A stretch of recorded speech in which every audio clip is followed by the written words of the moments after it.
High friends, کیسے ہیں آپ؟ دوستو، آج غالب میاں کی ایک غزل کو پڑھیں گے اور مجھے بہت پسند ہے، آپ کو بھی مزہ آئے گا۔ تو غالب صاحب فرماتے ہیں: وہ فراق اور وہ وصال کہاں، وہ فراق اور وہ وصال کہاں، وہ شب و روز و ماہ و سال کہاں۔ غالب صاحب فرماتے ہیں کہ وہ شب و روز اب نہیں ہے ہماری لائف میں کہ جب ہماری زندگی میں بڑے مزے تھے، ایک طرح سے کہ ہم فراق کے دکھ بھی برداشت کر رہے تھے اور وصال کی خوشیاں بھی ہمیں نصیب تھیں۔ تو اب وہ دن و رات ہمیں میسر نہیں ہیں، اور جس میں ہمیں یہ دونوں چیزیں میسر تھیں کہ ہمیں فراق کے غم بھی تھے جس سے ہم اپنے دل کو بہلاتے رہتے تھے یا ہمارا ٹائم پاس ہوتا تھا، اور اب ہمارے پاس نہ وصال کی خوشی بھی نہیں ہے، نہ ان سے ملنے کی امید ہے، اور بچھڑنے کا بھی ختم ہو گیا سارا سلسلہ۔ تو کہتا ہے کہ وہ فراق اور وہ وصال کہاں، وہ شب و روز و ماہ و سال کہاں، اور فرصت کاروبار شوق کسے، ذوق نظارۂ جمال کہاں۔ کہ اب جو ہے نا وہ فرصت ہی نہیں ہے، غم روزگار جو ہے یا غم جہاں، غم دنیا نے ہمیں اتنا گھیر لیا ہے اپنے چکر میں کہ ہمیں اب وہ اپنے شوق کا ٹائم بھی ہمارے پاس نہیں ہے، محبت کرنے کا انسان سے وہ ٹائم بھی اب ہم نہیں نکال سکتے، ہمیں اتنا اس دنیا کے جمیلوں نے گھیرا ہوا ہے۔ اور ذوق نظارۂ جمال کہاں، اور جو انسان کی خوبصورتی ہے اس سے دیکھنے کے لیے بھی اب ہمارے پاس ٹائم نہیں ہے۔ تو فرصت کاروبار شوق کسے، ذوق نظارۂ جمال کہاں۔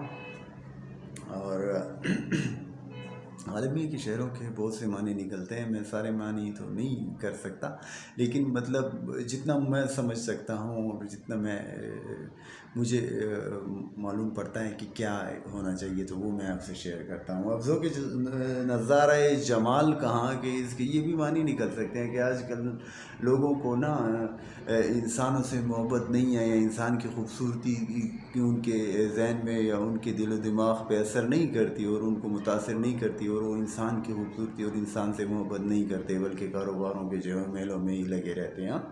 تو دل تو دل وہ دماغ بھی نہ رہا، ہے دل تو دل وہ دماغ بھی نہ رہا، شور سودائے خط و خال کہاں۔ یا یہ غالب میاں یہ بھی کہتے ہیں کہ اب ٹائم شاید گزر گیا اور ہم بوڑھے ہو گئے ہیں، تو اب ہمارے پاس نہ وہ دل ہے نہ وہ دماغ ہے۔ تو جب ہم انسان کی خوبصورتی اور اس کے خد و خال اور نین و نقش کی خوبصورتی پہ جو ہے نا مر مٹے ہوتے تھے اور ہمارے پاس ٹائم ہوتا تھا اور ہم صرف یہی کام ہی کرتے تھے اور کوئی کام نہیں کرتے تھے، تو اب تو کیا ہے کہ دل تو دل وہ دماغ بھی نہ رہا، دل تو دل وہ دماغ بھی نہ رہا، شور سودائے خط و خال کہاں۔ کہ اب وہ دل تو ہے ہی نہیں، دماغ بھی نہیں ہے، تو اب ہم کیسے انجوائے کریں انسان کی خوبصورتی کو۔ تو اور یہ شعر، اس کی کیا بات ہے، بہت ہی خوبصورت شعر ہے، اور وہ کہتا ہے کہ تھی وہ ایک شخص کے تصور سے، تھی وہ ایک شخص کے تصور سے، اب وہ رعنائی خیال کہاں۔ کہ ہمارے خیال کی جو خوبصورتی تھی نا، جو ہمارے تصور کی خوبصورتی تھی، جو ہماری امیجنیشن میں اتنی خوبصورتی تھی اور ہم اتنے اچھے شعر کہتے تھے اور وہ سب، تو وہ جو یہ ساری خوبصورتی ہمارے ذہن کی اور وہ ایک شخص کے تصور سے تھی، وہ ایک شخص کے تصور سے تھی جو ہمارا محبوب تھا، جس سے ہم محبت کرتے تھے اور جس کی خوبصورتی سے متاثر ہو کے ہمیں اتنے خوبصورت ہمارے ذہن میں خیالات بھی آتے تھے اور ہم جو ہے نا شعر لکھتے تھے۔ تو اب وہ چیز کہاں ہے، اب نہ وہ شخص ہے اور نہ وہ خیالات ہیں اور نہ ہمارے ذہن کی خوبصورتی ہے، نہ وہ اس شخص کی خوبصورتی ہے نا۔ تو وہ کہتا ہے کیا کہ تھی وہ ایک شخص کے تصور سے، اب وہ رعنائی خیال کہاں، اور ایسا آسان نہیں لہو رونا، ایسا آسان نہیں لہو رونا، دل میں طاقت جگر میں حال کہاں۔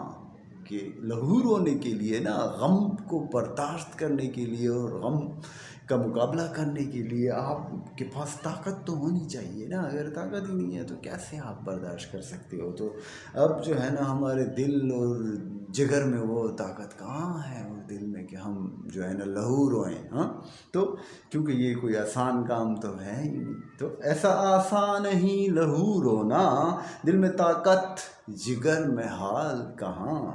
اور ہم سے چھوٹا کمار خانہ عشق، ہم سے چھوٹا، ہاں کہ ہم سے چھوٹ گیا اپنا کمار خانہ عشق. مینس کہ کمار خانہ کہتے ہیں جوئے کے اڈے کو، یعنی جہاں پہ عشق کا کاروبار ہوتا ہے، اور وہ عشق والے جوئے سے یا عشق والی جگہ سے اب ہمارا جو ہے نا ہم سے وہ چھوٹ گیا، اب ہم وہاں نہیں جا سکتے نا. تو واجو جامیں گرہ میں مال کہاں. اور جوئے خانے میں جانے کے لیے تو آپ جوا اگر لگاتے ہیں تو آپ کے پاس پیسے بھی تو ہونے چاہیے جو آپ وہاں پہ لگائیں نا.